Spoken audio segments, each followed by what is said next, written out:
Belajar ya. Hari ini kita akan belajar bersama-sama untuk mata pelajaran tematik kelas 2. Kita belajar di tema 4, hidup bersih dan sehat, subtema 3, hidup bersih dan sehat di tempat bermain, pembelajaran yang kedua. Mari adik-adik kita belajar dengan penuh semangat ya. Tempat yang bersih aman untuk bermain. Tempat bermain harus bersih agar aman untuk bermain. Sampah, genangan air, dan kotoran harus dibuang karena dapat mendatangkan penyakit. Genangan air akan menjadi sarang nyamuk yang dapat menggigit manusia. Gigitan nyamuk tertentu dapat mengakibatkan penyakit demam berdarah.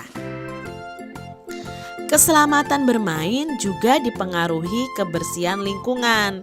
Pecahan kaca dan kerikil yang berserakan harus dibuang. Jika terkena dapat mengakibatkan cedera. Oleh sebab itu, jika ingin bermain aman, kebersihan lingkungan harus diperhatikan. Tempat yang bersih membuat bermain menjadi aman dan nyaman. Adik-adik, kalau kalian bermain, kalian harus memperhatikan sekeliling tempat mainan kalian. Apabila tempat kalian bermain itu kotor, kalian harus membersihkannya terlebih dahulu.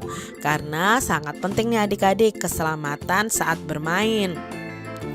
Jangan sampai ada pecahan kaca atau kerikil yang berserakan di tempat kita bermain. Itu semua harus segera dibuang. Karena bisa saja mengakibatkan cedera. Lalu genangan air pun harus kita bersihkan supaya tidak menjadi sarang nyamuk. Karena kalau kita digigit nyamuk tertentu nih, kita bisa terkena penyakit demam berdarah. Nah, oleh sebab itu saat bermain kita harus membersihkannya supaya kita sendiri merasa aman dan nyaman saat bermain bersama teman-teman. Adik-adik, perhatikan gambar di bawah ini. Ini adalah gambar lapangan tempat bermain ya adik-adik ya. Bagaimana menurut kalian lapangan ini? Mungkin lapangan ini ada di sekolah kalian atau lapangan ini ada di sekitar rumah kalian. Apa sih ciri-ciri tempat bermain yang bersih dan sehat itu? Nah, ciri tempat bermain yang bersih adalah tidak ada sampah berserakan. Lalu tidak ada genangan air adik-adik. Peralatan bermainnya tertata dengan rapi. Terdapat tempat sampah misalnya. Itu adalah ciri-ciri tempat bermain yang bersih dan sehat, baik tempat bermain di sekolahmu atau tempat bermain di lingkungan rumahmu. Mungkin juga tidak ada pecahan kaca, tidak ada kerikil yang mengganggu yang bisa menyebabkan cedera. Itu juga termasuk dalam ciri tempat bermain yang bersih. Nah adik-adik, bermain sepak bola itu ada caranya. Sebelum bermain harus melakukan pemanasan. Salah satu bentuk pemanasan adalah dengan melenturkan tubuh. Melenturkan tubuh berguna untuk menghindari cedera saat bermain. Tentu adik-adik masih ingat bagaimana cara melenturkan tubuh. Gerakan melenturkan tubuh dapat dilakukan dalam bentuk permainan. Misalnya saja mengoper bola dari depan ke belakang. Nah, ini adalah permainan mengoper bola dari depan ke belakang. Jadi, bola besarnya ya diberikan kepada teman kita yang di belakangnya dengan cara meliukkan badan kita ke belakang. Lalu teman kita akan menerima. Nah, lalu teman kita juga akan mengoper bolanya ke belakang lagi adik-adik. Bagaimana cara melakukannya? Nah, bagilah temanmu menjadi beberapa kelompok. Semua anggota kelompok baris berbanjar. Berdiri tegak dengan kaki terbuka selebar bahu. Anggota terdepan akan memegang bola dengan kedua tangan. Operkan bola lewat atas kepala dari depan sampai ke belakang. Kalian bisa melakukan perlombaan dengan kelompok lain.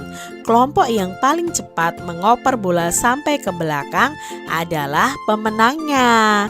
Nah, ini ya permainan mengoper bola dengan cara melenturkan tubuh kita. Kalian bisa praktekkan ya bersama dengan teman-teman kalian. Adik-adik, permainan mengoper bola dari depan ke belakang itu membutuhkan kerjasama yang baik. Sikap kerjasama yang baik pantas untuk ditiru. Kerjasama merupakan perwujudan sikap persatuan. Perhatikan gambar berikut dengan teliti. Tahukah kamu olahraga lain yang membutuhkan kerjasama? Nah, di sini gambar pertama itu para siswanya ya yang melakukan kegiatan mengoper bola ini bekerja sama dengan baik. Tapi lihat adik-adik yang gambar kedua, ya ini sampai jatuh berarti mereka tidak bekerja sama dengan baik adik-adik. Lalu olahraga apa ya yang membutuhkan kerjasama juga? Nah, di sini contoh olahraga yang membutuhkan kerjasama bisa sepak bola, bisa mengoper bola tadi ya adik-adik ya.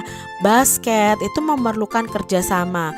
Gobak sodor, bulu tangkis ganda itu juga memerlukan kerjasama antar tim supaya bisa menang.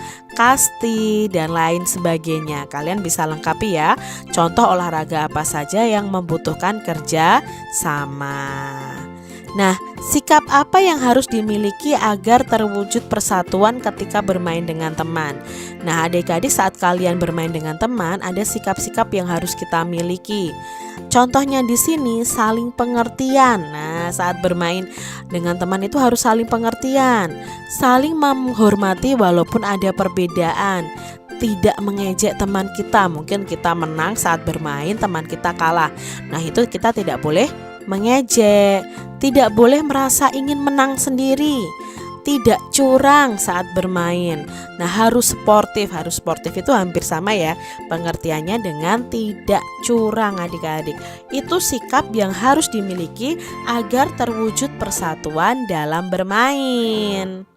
Demikian tadi adik-adik pembahasan kita di tema 4 subtema 3 pembelajaran yang kedua. Semoga video pembelajaran ini bermanfaat untuk adik-adik semua.